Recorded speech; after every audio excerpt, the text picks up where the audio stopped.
Estàs gravant ja? Sí, sí, doncs va. Ara sí!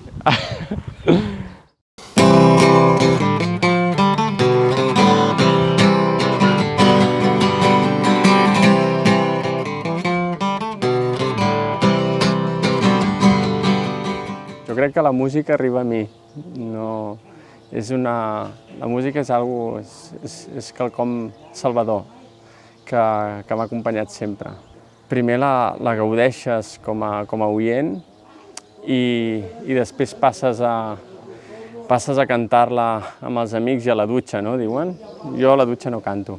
Aleshores, el que sí va ser bonic per mi va ser conèixer cap a l'any 91, jo tindria un adolescent entre 14 i 15 anys i rebo la meva primera guitarra i vaig a una classe que m'avorreix molt i ja en vaig tenir prou. Aleshores, el que sí venia aquella guitarra, aquell regal que em van fer els meus pares, va ser doncs, una guitarra clàssica de tota la vida, amb un llibre dels Beatles. I a partir d'allí el que vaig aprendre no és a tocar la guitarra, sinó a saber que jo podia cantar. I a mi el que realment sempre m'ha agradat ha sigut cantar. La música serveix per tot. La música... Jo tenia vaig conèixer una persona que em deia que la música és el millor invent de la història de la humanitat, perquè la música aglutina, la música acompanya, la música és comunicació, és sociabilització. Jo no he conegut cap altre idioma que se li pugui assemblar. Inclús viatjant arreu del món, tu cantes el que sigui, amb l'idioma que sigui, transmet, explica moltes coses, la música. Sponging Sparrows és un nom divertit que sorgeix d'una banda, d'un primer grup d'amics, que som l'Àngel Salanueva a la mandolina, el Jesús María Carreras al baix, l'Stefan Emt, l'Alan Jenkinson i jo. I ens diem Sponging Sparrows perquè to sponge on something és de menjar d'un lloc, de viure de. Aleshores, Sparrow és un pardal. Aleshores, érem com pardalets que cantàvem i el que fèiem era tocar algunes cançons a canvi d'un dinar. Aleshores, per això ens dèiem The Sponging Sparrows. Jo era molt jovenet, tindria 20 anyets acabats de fer i era molt, molt emocionant. Vull dir, això va ser els primeríssims passos amb un grup de música i era absolutament adrenalínic, o sigui, era molt, molt excitant poder ajuntar veus amb un grup. Però va ser amb el següent grup el que realment va trepitjar fort, si ho podem dir d'una manera. A través de l'Stefan Emt i de cantar cançons dels Beatles, que amb l'Stefan em vaig conèixer amb classes d'anglès. Fent classes d'anglès vam dir, doncs a mi m'agrada tocar la guitarra, doncs a mi també. I es van acabar les classes d'anglès. Només ens vam posar a cantar i així és com va anar. Vàrem anar cantant cançons dels Beatles fins que la seva dona, la Rosa Montlló, ens va presentar en Josep Maria Unyó, en Gem Unyó. I d'aquí que ens presentés també en Carles Costes i d'aquí aquests quatre que vàrem intuir que podíem fer alguna cosa interessant amb el tema Beatles i que és un grup que ens apassiona. He begut de moltíssimes influències musicals, però tot el que jo en dic bona música, la bona música no és només una, la bona música és la música que emociona.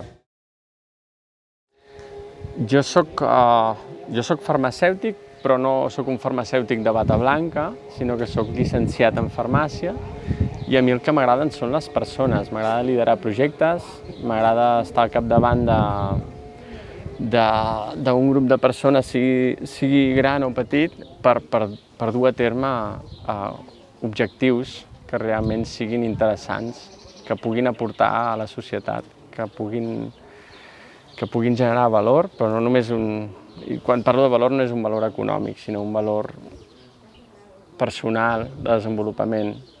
I això una mica és el que hem pogut aconseguir afortunadament i per molts anys duri a Neftis Laboratorios, que és l'empresa que vaig fundar el 2005 i des d'aquell aleshores fins ara, després de 17 anys, doncs vàrem començar un projecte amb 4 persones, ara som més de 100 persones a l'equip.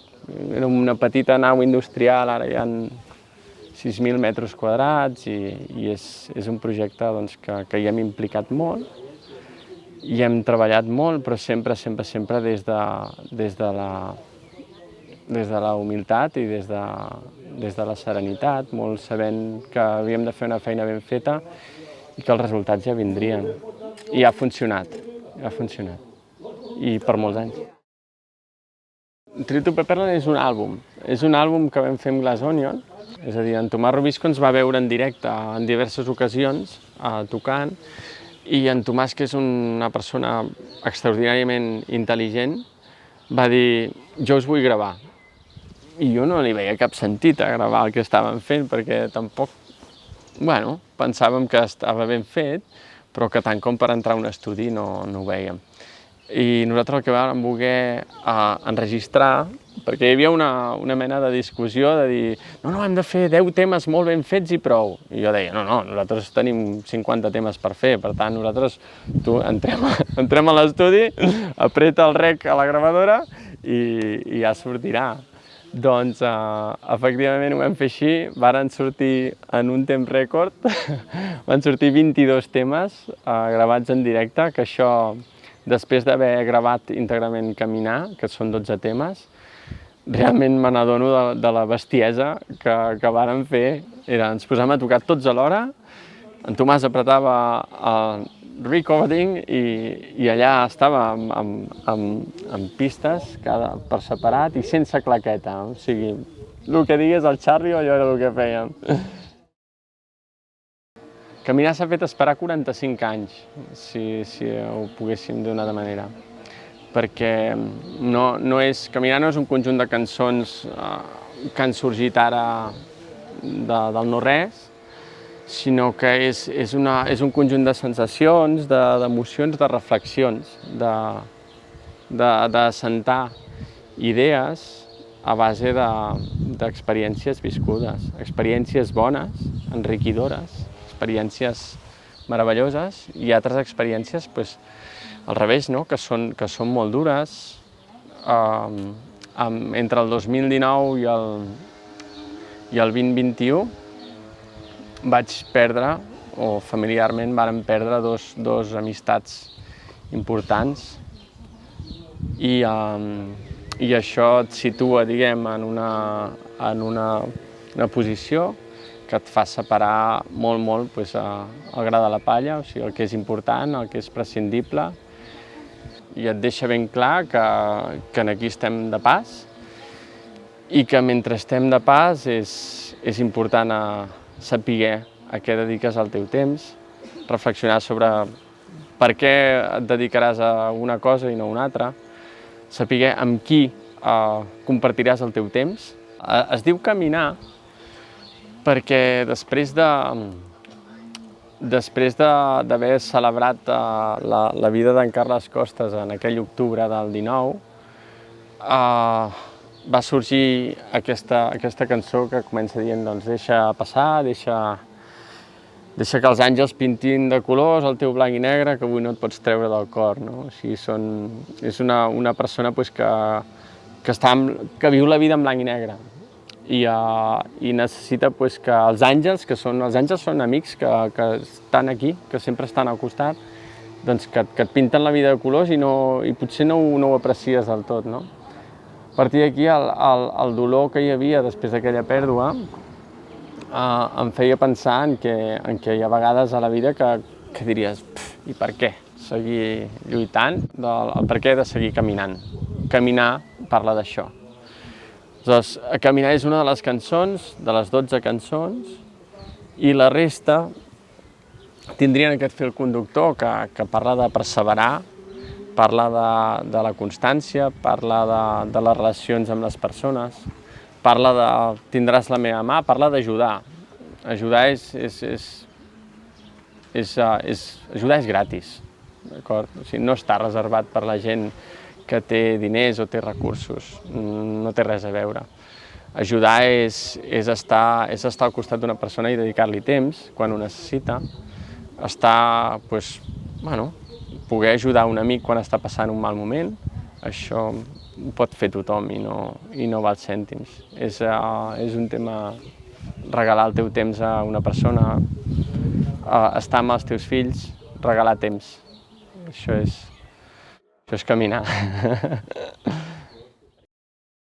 El meu estil musical el definiria la que jo en dic música de debò. O sigui, hi ha la música... Actualment la tecnologia ha avançat tant que ja hi ha màquines que composen i toquen per nosaltres. Aleshores, a mi m'agrada fer la música com sempre s'ha fet, si es pot dir d'alguna manera. És a dir, amb instruments musicals i ajuntar veus. Per tant, així és com a mi m'agrada la música, o almenys així és com ho sé fer jo. I he tingut la sort d'anar acompanyat de veus amb en Gem, i és un estil musical que podria ser, què en diríem, pop-rock en català, que és com penso i com m'expreso, i en anglès, perquè hi ha molta de la música que jo he escoltat i he begut i que parla en anglès. Aleshores, hi ha idees, hi ha conceptes que em venen al cap en anglès, aleshores així és com les escric. En espanyol, no, en castellà no em surt res. No és que tingui res en contra del castellà, ni molt menys. Tinc previst escriure una cançó en castellà per una persona que es va jubilar, que m'estimo moltíssim, però a veure, ja sortirà. Jo no he gravat un disc per buscar cap fama ni cap reconeixement. He gravat un disc perquè m'ha sortit del cor i he tingut aquesta necessitat vital d'anar a la Bombonera amb en Tomàs Rubisco, que també som bons amics, molt bons amics, i que m'ajudés a transformar-ho en el que és, no? No només m'ha ajudat en Tomàs, m'ha ajudat el seu germà Lluís Rubisco amb un tema. En Raül Juan ha fet alguna guitarra solista preciosa, la Montse Estrada hi ha afegit violí també. Aleshores, clar, apareixen sorpreses molt agradables al llarg del disc que dius, ostres, aquí hi ha un violí, aquí hi ha unes veus, està fet amb molt de carinyo, molta cura, es nota que hi ha talent, es nota que s'ha mirat el detall, és un disc molt agradable, els temes que tractes t'hi pots sentir identificat amb facilitat i crec que era un disc que valia la pena portar-ho al públic, que el públic com a mínim el conegués, que hi ha això i que si ho vol escoltar està disponible. Tindràs la meva mà és una cançó que la vaig composar pensant en la Montse, la meva dona, després d'una pèrdua, precisament per un accident de trànsit de la seva millor amiga, al febrer del 2021. És una cançó per aquesta noia, aquesta amiga, per la Núria. Li vaig escriure una cançó que tanca el disc, que es diu Núria. I tindràs la meva mà. Núria és una cançó que m'estimo molt, però hi ha molt de dolor encara com per explicar-la. Aleshores, Tindràs la meva mà sí que és una cançó que me l'estimo molt perquè explica com quan no saps com ajudar una persona en un moment tan delicat, no pots oferir res més que estic aquí, tindràs la meva mà. Francament, ha sigut molt bonic la reacció que ha tingut el públic després d'estar tants i tants anys tocant cançons dels altres i sapient que són conegudes i que estan molt ben acceptades, les cançons que són tan famoses, no? Però tocar cançons pròpies i que realment causin una reacció positiva cap al públic i gent emocionada, gent aplaudint, gent cridant perquè cridem junts i cantem junts i el directe que oferim i sempre procurem que el públic pugi amb nosaltres a l'escenari, per dir-ho d'una manera. És a dir, no es tracta de fer un recital en el qual uns estan asseguts i els altres estan tocant, sinó que es tracta de buscar i aconseguir aquella comunió tan bonica, no?, quan un està en directe, que és molt i molt maco.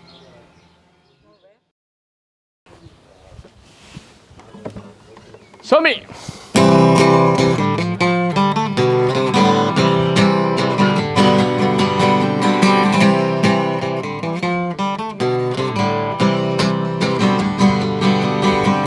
Passes massa temps pensant en coses que no t'agraden.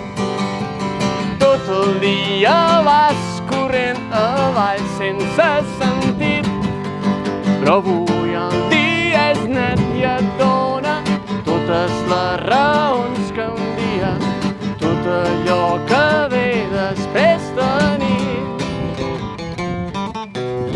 Portes masses coses que et pesen i et segueixen. El teu dia sembla una partida de ping-pong, però avui el cel és net i et dona records del que va ser un dia. Tornen per fer llum en el teu camí. I avui no tens por de mirar enrere, no tens por de res. I tot comença amb un somriure per viure de veritat. Portes masses coses empaitant que no atrapes, i cada dia és més semblant l'inici del final.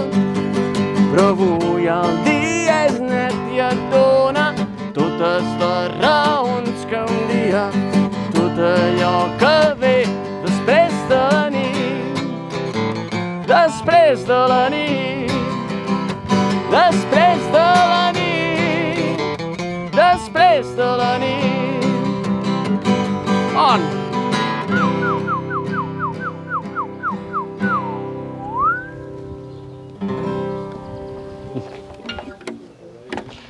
Gràcies.